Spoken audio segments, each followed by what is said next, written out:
Shalom, Richard Darmon, au micro de Studio Kalita pour notre magazine bi-hebdomadaire Israël au cœur du Moyen-Orient, consacré aujourd'hui à la procédure entamée contre Israël par la Cour pénale internationale de justice de l'Haye, visant à juger l'État juif pour de prétendues violations des droits de l'homme à Gaza, en Judée-Samarie. Pour en parler avec nous en ligne, Maître Léon Rosenbaum, bonjour. Bonjour. Léon, vous êtes avocat au barreau de Jérusalem et aussi cofondateur en 1990 de l'édition française du Jérusalem Post, un titre francophone qui a malheureusement disparu voilà près d'un an pour des raisons financières, après 30 années de parution. Et puis, vous dirigez aussi et vous animez le site en français d'analyse et d'opinion sur Internet, Source Israël, en un seul mot, .com. Alors, Léon, nous sommes là pour parler de cette démarche. Alors que le procureur de la Cour internationale de l'Haye, Fatou Bensouda, ex-ministre d'ailleurs très contesté de la justice en Guinée, vient de réfuter en ce début de semaine, c'est-à-dire en fait hier soir, en début de semaine, les critiques d'organismes israéliens, américains l'accusant de partialité dans cette affaire et surtout mettant en cause la compétence de cette Cour pour traiter de la situation à Gaza en Judée-Samarie.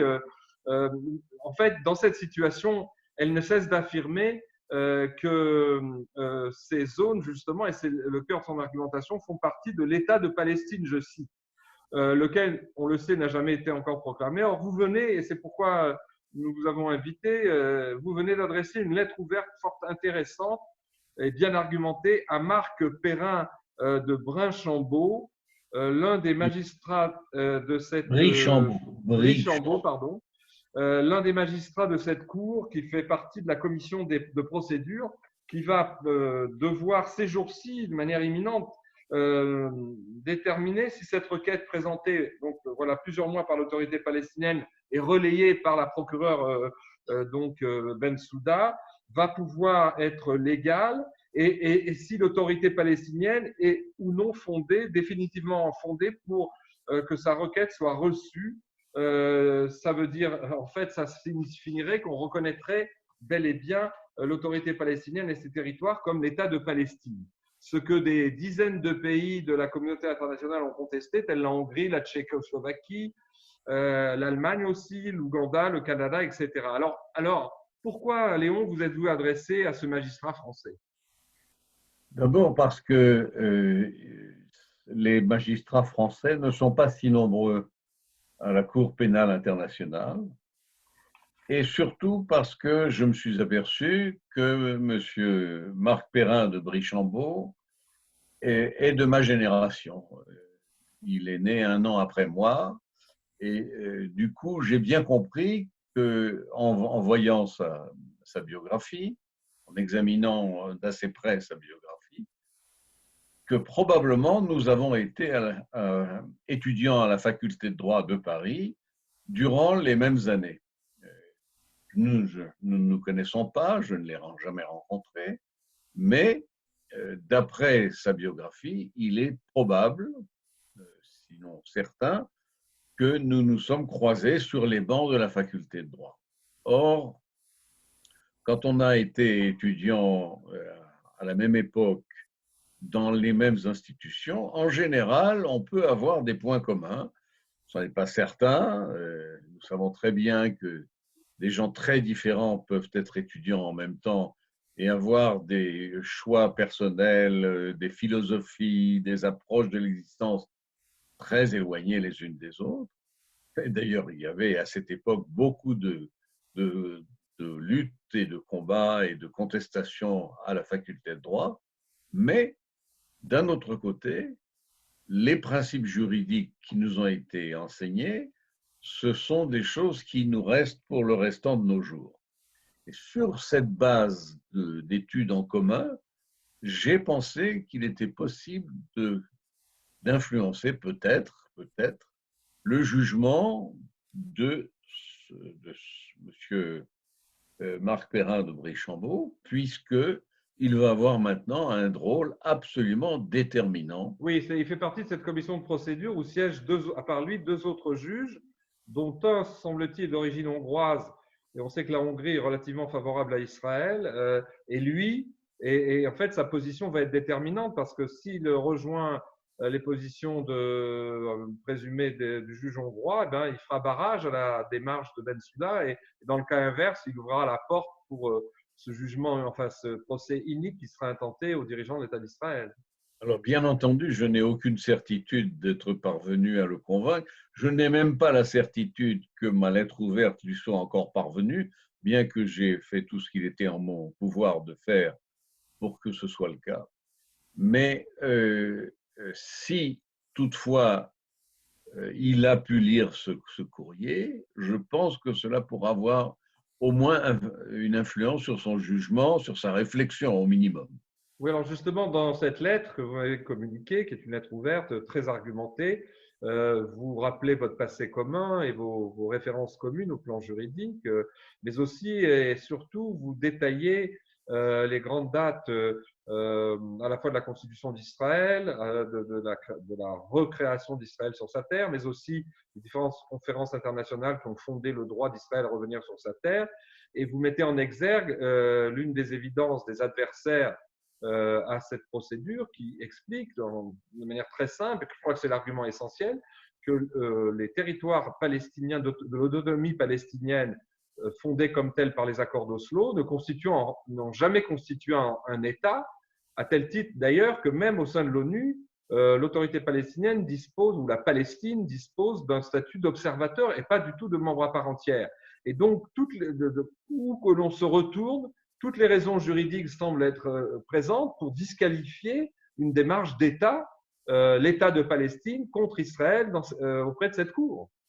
Oui, mais le problème, c'est quand un mensonge dure depuis des dizaines d'années et qu'il est endossé par un certain nombre de pays, un nombre impressionnant de pays, eh bien, le mensonge, d'abord, reste un mensonge, mais les gens s'habituent à cette idée qu'il en est peut-être autrement. Or, l'autorité palestinienne naît des accords d'Oslo et il faut souligner garantie par les puissances qui ont garanti les accords d'Oslo, donc savent parfaitement ce qu'il en est, en particulier la France. La France, la Grande-Bretagne, les États-Unis, tous ces pays qui ont garanti l'exécution des accords d'Oslo savent parfaitement que l'autorité palestinienne n'a jamais été un État. Ça n'est pas un hasard puisque aujourd'hui, on peut dire que tous les gouvernements israéliens ont parfaitement compris que l'État d'Israël, dans ses frontières de 1949, des lignes de cessez-le-feu de 1949. Mais qui ne sont pas des frontières. Oui, ces lignes de cessez-le-feu de 1949 n'est pas défendable et qu'il est sujet à n'importe quelle attaque surprise. C'est ce que Abba Eban avait appelé les frontières d'Auschwitz, en quelque sorte. Alors, c'est une figure de style, mais qui a un sens extrêmement profond. Nous savons parfaitement, et nous avons vu cela lors de la guerre du Kippour, qu'on peut surprendre un État qui est très organisé et très armé, mais quand il a un territoire qui a une largeur à certains endroits de 15 km seulement, et dans la plupart des cas qui ne dépassent pas 30 km, il peut être surpris et effacé par une attaque surprise. C'est une évidence. Alors de plus, pour en venir à la procédure, à part l'argument fondé dans toutes les directions, si je puis dire, montrant que l'État de Palestine n'est pas que la Palestine n'est pas un État, justement. De plus, ni Israël, il me semble, ni les États-Unis ont réitéré leur reconnaissance des clauses du traité de Rome qui a fondé cette Cour dans les années 90. C'est-à-dire qu'en fait, ni les États-Unis ni Israël ne peuvent être, enfin, leurs ressortissants ne peuvent être en aucun cas jugés puisqu'ils n'adhèrent pas aux clauses en question. Alors, comment la procureure, qui a l'air de faire le métier de juriste, peut-elle pousser le bouchon plus loin? Bien, tout simplement, je crois que nous en avons déjà parlé, c'est l'explication, c'est la mauvaise foi. Quand vous êtes de mauvaise foi et que vous êtes décidé à à obtenir un certain résultat, même s'il est illégal, même s'il passe outre à des règles de droit d'une absolue clarté, eh bien, vous pouvez dire n'importe quoi. Eh bien, c'est bien ce qui se passe avec la position de Madame Fatou Bensouda. Alors, comment vous expliquez son acharnement, je dirais, qui est vraiment de l'acharnement, qui est une, on dirait en hébreu, Davuk Bamatara, c'est-à-dire qu'elle franchit toutes sortes d'obstacles juridiques pour pouvoir, vous disiez mauvaise foi, mais il y a quand même quelque chose de plus profond. Comment se fait-il alors, elle est appuyée par le bloc des nations anti-israéliennes au sein de la communauté internationale, mais c'est quand même assez surprenant que ce soit aussi insistant dans un contexte en plus où le monde et la communauté internationale a d'autres chats à fouetter. Alors, vous avez raison, c'est tout à fait surprenant et nous avons tellement pris l'habitude d'ailleurs de ces surprises que ça ne nous surprend plus. Mais en réalité, c'est tout à fait surprenant. Cet acharnement anti-israélien, en particulier de pays dits du tiers-monde. Il faudrait d'ailleurs commencer à revoir un petit peu les catégories mentales que nous avions apprises au milieu du XXe siècle, puisque beaucoup d'États qui étaient catégorisés comme tiers-monde, aujourd'hui, sont dans un état de développement qui n'a plus rien à voir avec ce qu'il était à cette époque. Et d'autre part, l'OCI, l'Organisation de la Communauté islamique, qui est la seconde organisation mondiale après l'ONU et qui regroupe 56 États, est extrêmement puissante. Elle a d'ailleurs pratiquement la majorité à l'ONU dès qu'elle souhaite faire appliquer un texte en droit international, ou du moins pas tout à fait en droit international, mais disons dans les instances internationales, et elle est acharnée contre l'État d'Israël. Il y a d'autres phénomènes qui sont notables à l'égard de l'OCI, notamment sa domination euh, systématique des institutions européennes. Cette stratégie qu'elle a suivie depuis une quarantaine d'années a payé pour elle, c'est-à-dire C'est le qu'elle a processus Eurabia, n'est-ce pas? c'est le processus de Rabia, mais d'une certaine manière, c'est trop simple de dire cela. C'est bien sûr l'œuvre de Madame Batior qui nous a démontré dans ses ouvrages et ses articles à quel point le processus de domination traditionnel de l'islam a été employé dans le cas de l'OCI et des institutions européennes, et nous n'avons pas pris conscience généralement de l'immensité de cet effort et de la réussite, entre guillemets, de cette tentative d'accaparement des postes de décision au sein de l'Union européenne. Et en réalité, systématiquement et de manière très habile, l'OCI a pris le contrôle idéologique de l'Union européenne, en Oui, l'OCI, je particulier rappelle à nos auditeurs, c'est l'organisation de la conférence islamique. Oui. de la conférence islamique. Et donc, systématiquement, ils ont investi les lieux de pouvoir. Les lieux de pouvoir et, disons plus précisément, les réseaux de pouvoir, parce que ça a été la technique. Et faisant fi d'ailleurs de toutes les institutions nationales telles qu'elles continuent de fonctionner soi-disant en Europe, en réalité, le vrai pouvoir est passé entre les mains de réseaux, au moyen d'ailleurs de financements colossaux que seuls les États pétroliers peuvent s'assurer.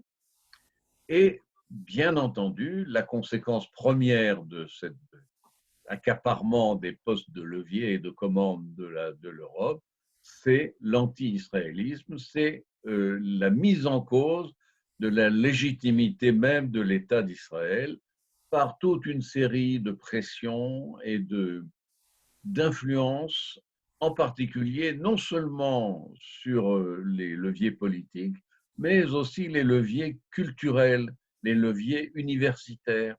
Et ceci, nous n'en avons pas pris conscience suffisamment rapidement.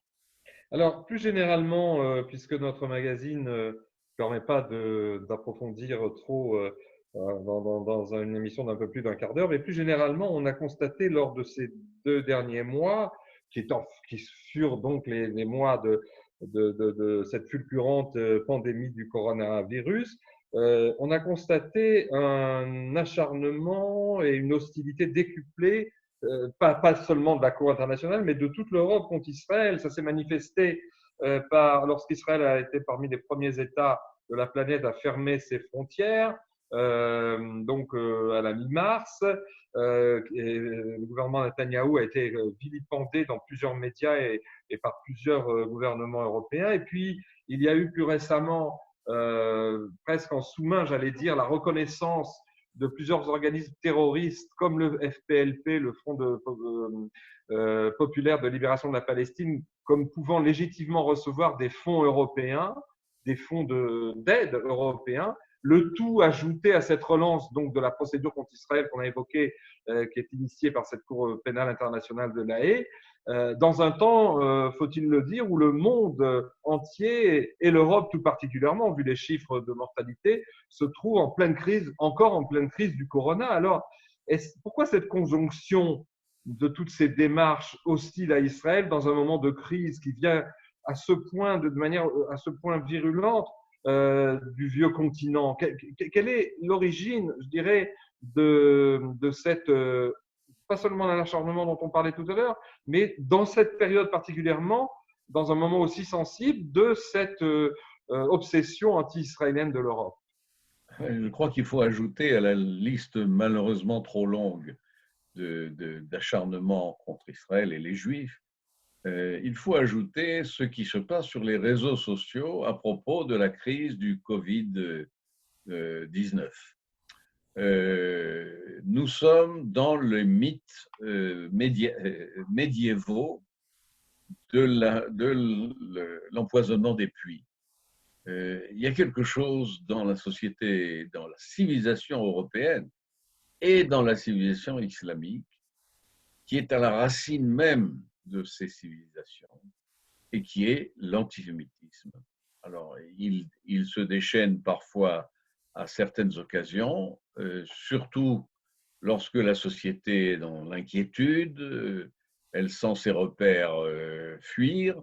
Elle cherche des boucs émissaires aussi, bien sûr. Et bien entendu, elle cherche les boucs émissaires, mais comme d'habitude, les Juifs et bien entendu l'État juif souverain deviennent les boucs émissaires rêvés qui servent d'exutoire à la peur, à l'angoisse, à l'incertitude. Et malheureusement, tout cela était prévisible pour nous, qui nous sommes penchés sur l'étude de l'histoire depuis longtemps. Mais le revoir et le voir se déchaîner sous nos yeux est toujours surprenant et inquiétant. Heureusement, nous ne sommes pas en 1939, nous ne sommes pas en 1942, et le peuple juif a les moyens de riposter et d'empêcher qu'il lui soit fait du mal. Eh bien, sur cette réflexion malgré tout optimiste, je voudrais citer, avant de prendre congé de nos auditeurs, l'excellent ouvrage auquel je fais référence sans cesse lorsqu'on aborde ces sujets. C'est l'ouvrage publié déjà en 2007, ça fait longtemps, mais qui est tellement actuel, de Jean-Claude Milner, le sociopsychologue français, qui a écrit en 2007 un ouvrage qui vaut tellement pour tout ce que nous venons de décrire, qui s'intitule « Les penchants criminels de l'Europe démocratique », dans lequel il démontre de manière assez complète que l'agressivité et l'hostilité anti-israélienne et les positions pro-palestiniennes de tout le continent européen et notamment l'Union européenne sont intrinsèquement liées, comme vous venez de le dire, à son antisémitisme et à son antisionisme de structure, dit-il. Et c'est une structure, ce n'est pas une réaction, c'est un élément constitutif de l'Europe. Et donc, ces lectures-là sont utiles dans des périodes comme les nôtres de crise. Elles donnent le recul qui permet de comprendre les événements. Je vous remercie, Léon Rosenbaum. Bonne Merci. santé et peut-être pour un autre angle dans quelques jours, quelques semaines. Merci. Merci.